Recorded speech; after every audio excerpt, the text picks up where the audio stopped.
Hello dear chess friends, my name is Artyom Smirnov and today our topic is double attack. Let's start from the analysis of the most widespread example of double attack, the knight fork. The first game is Olsen Stork, not the most famous chess players, but the game was hilarious. It was played in 1983. e4, knight f6, knight c3 d5, the Alekhin's defense, not the most principal opening. e6 is the so-called retarding sacrifice. For the pawn, white gets compensation. c5 is a good attacking move. Black attacks the d4 pawn. Knight takes on d4. And now black has already made the decisive mistake. Queen b6 would be okay, but black played e5, attacking the knight. This move has the tactical refutation.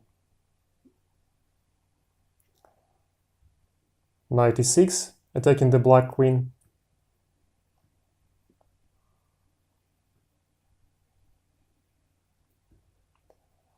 Of course, black has to play queen b6, defending the queen and attacking the knight on e6.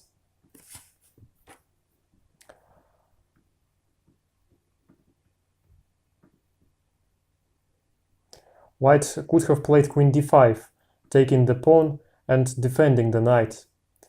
But after knight f6, which was planned by black, black attacks the queen on d5 and also the knight on e6, and black wins the knight.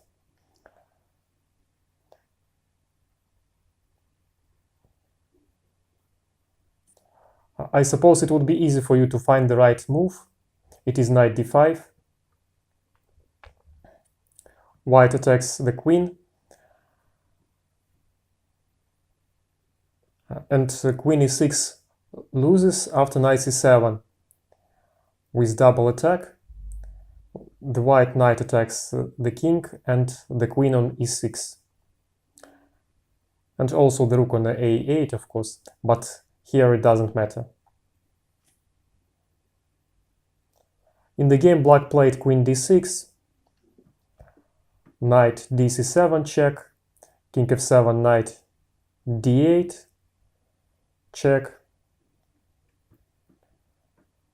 king g6, queen g4 check, king f6, and knight e8 checkmate. Again, double attack, but of course here it doesn't matter. A very spectacular final position to my mind. The next game is Duran-Compte. Again, not the most well-known chess players, more likely amateurs, but we may warm up on their games, solving easy tactics. White played knight e2, missing black's tactical shot. I presume it will be easy for you to find it. Black plays bishop b4, a takes b4, knight b4, attacking the white queen. White has to defend the queen. If white plays queen c1, then black's answer is easy. Knight d3, with the knight's fork, black attacks the king and the white queen. Also the white's bishop, but in this position it doesn't matter because the queen is a much more valuable piece.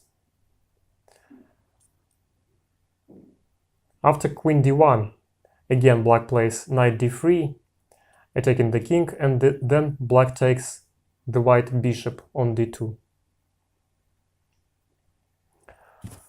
In the game it was queen b3, keeping the d3 square under control.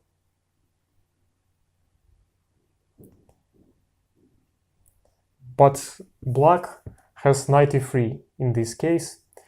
Again, black attacks the queen on b3, and white can't take any of the black knights. After queen b4, black plays knight c2, again checking the king and the queen on b4, and black wins the white queen. After queen e3, again knight c2, winning the queen. For the queen, white gets 2 knights, which is of course not enough.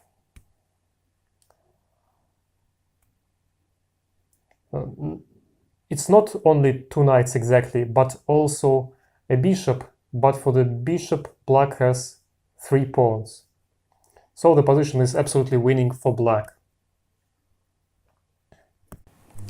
The next example is my game against the Finnish chess player Koika-Pekka. d4, d5, c4, c6, knight f3, knight f6, knight c3, d takes c4, the Slav defense. D takes c4 is one of the main lines here, along with e6. a4, bishop f5, a very popular position. I played knight h4. It's an interesting option, attacking the bishop on f5. Black played bishop e6. Bishop e6 is not the most principal move. It leads to the unpleasant position for black, to my mind.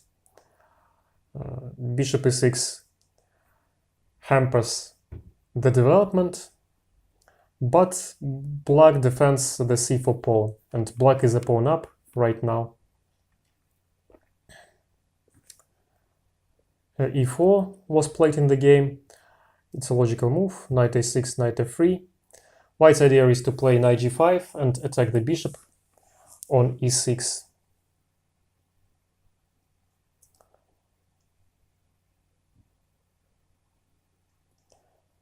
Knight b4. And I played knight g5. Knight g5 here is a serious blunder. Bishop b3 or bishop e2 would be better. Now it's black to move. And queen d4 is a nice trick. Just the moment I have played knight g5, I've noticed that queen d4 is possible and white loses a pawn. After queen takes d4, black plays knight c2 with the knight fork. Black also attacks the rook on a1, but here it doesn't matter. Fortunately for white, he can play knight e6, destroying the black's pawn structure. And queen d4, king d1, knight takes d4, bishop takes c4. It seems that white has 2 bishops and compensation, some kind of compensation for the black material advantage, because the black pawns are doubled. But nevertheless, the black knight on d4 is extremely strong and annoying, and the white king on d1 is uncomfortable and has no castle. The next game is Ragger-Bromberger. Both chess players are the Austrian grandmasters.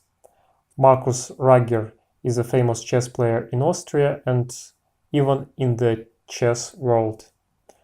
White is a pawn up and played b3. Knight d5, attacking the knight on d6. White attacks the rook on b4, playing a3. And now black had to play rook b6, knight c4, rook a6, e4, attacking the knight. And white is a pawn up and obviously better, but it wouldn't be so easy to convert a pawn into the point. In the game, it was played rook g4, and white has a nice strike. Rook d5, taking the knight. Black has to take the rook. White plays knight f5 with a check. Black has to defend the king, king f6 and knight e3. With the knight fork and double attack, white attacks two rooks simultaneously and black has no defense. Anyway, black loses one of the rooks.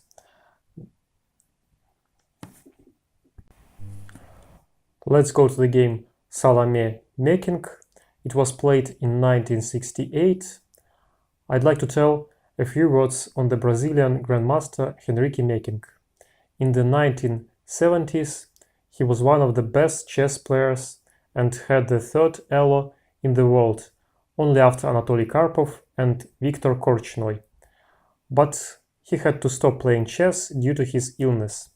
However, after recovering from his disease, he returned into chess and became a religious man, and concluded that God has granted him life to make it possible playing chess.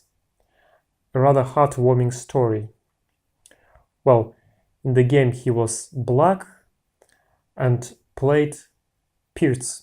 On the third move, white decided to play f4, c5, c3 defending the d4 pawn, d5 d takes c5, and after the queen's exchange, black defends the e4 pawn, knight f6. Well, the position is about equality. But before is the decisive mistake. Surprisingly, white loses immediately. Try to find the best move for black. Knight g4, of course.